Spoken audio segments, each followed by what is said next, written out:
The SEC, Securities and Exchange Commission in Nigeria, has put out a circular, a warning to public companies saying it's noticed repeated transmutation of independent non-executive directors to executive directors. Let's talk to Arise business analyst Chika Mbonu, who is joining us in Lagos to break this down. Good morning to you, Chika. Thank you so much for being with us. We've switched places. Good to see you. Lotus, I hope you greet Uncle Bola for us when you're there. I will. I will, sir. What do you make of this SEC situation?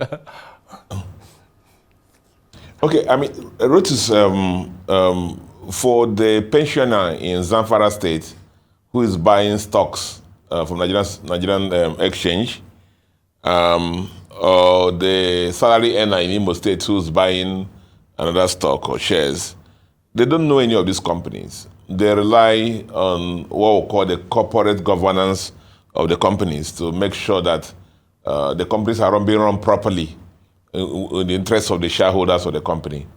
And that's what SEC is continuously trying to guard, protect, to ensure companies are managed corporately. The corporate governance is at the optimum. So these initiatives you have seen, the first one being the fact that independent non-executive directors are transmuting to executive roles. That defeats the aim and the purpose of the independent non-executive directors, basically, which, as the name suggests, is to be independent and provide opinions dispassionate from those of the board or the management, because the MD of the company can be close to the chairman, even family, and so on and so forth. But there must be somebody there who is representing the shareholders and very independent.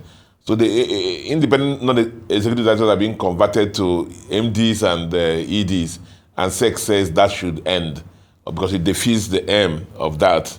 The other thing they thought about also is to remove staleness and the old boy network from running the public companies and other companies with significant public interests. They have put tenure limitations or tenure limits to the tenure of MDs and the executive directors. Initially at 10 years for the same company and 12 years for a group. And even when the MDs leave, they must have a cooling period of 3 years before they can come back as chairman.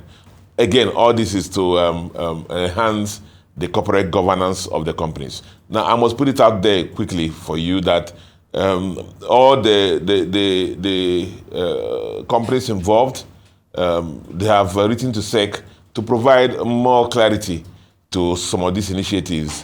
And I believe SEC will come out in a few days with the expansion or explanation to provide clarity where there are gray areas. But in sum total, this is to elevate corporate governance in the Nigerian public space among the quoted companies, to engender more confidence, investor confidence worldwide, and elevate things to the world standard. That's basically what this circular drives at.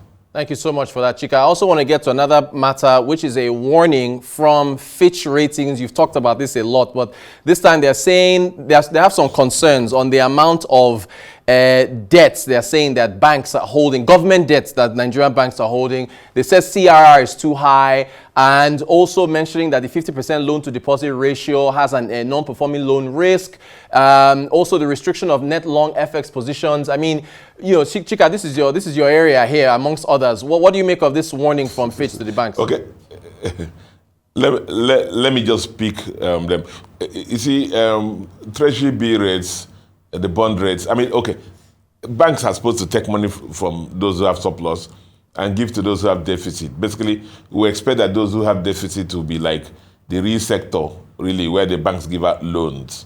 Now, so the deposits come in, and then the banks have to, sweat this money to make money for their owners. But what happens now is you find that in the government space, also government is looking to borrow. And a lot of the government rates now is through treasury bills or bonds at about 22%.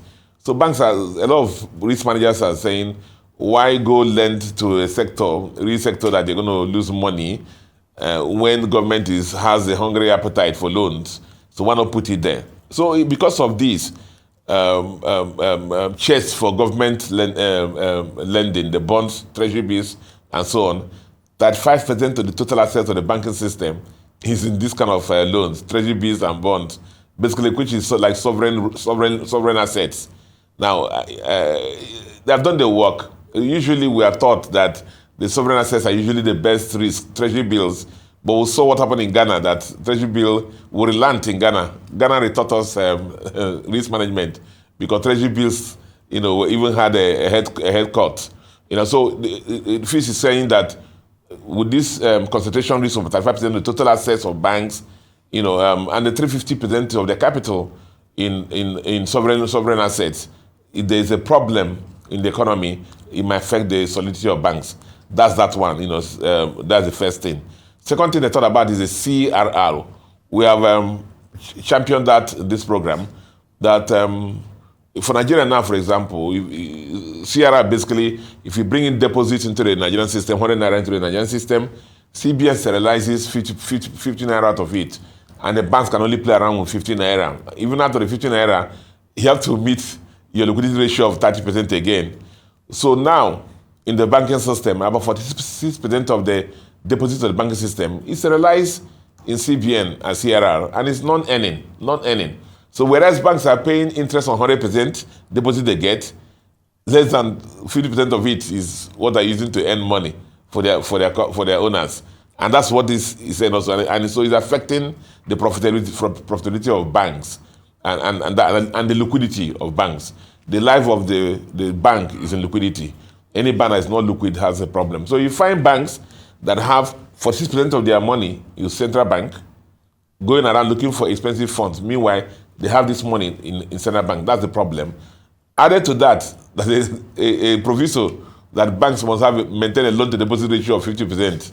So where would they get that? How would they comply in that? So to comply with that again, banks now have to go, because of the penalty involved, go and start booking loans that are lower risk. And then you know what the implication of that rotus? Lower risk, high MPL. And that is what Fitch is trying to address. Of course, along with the FX open position policy again.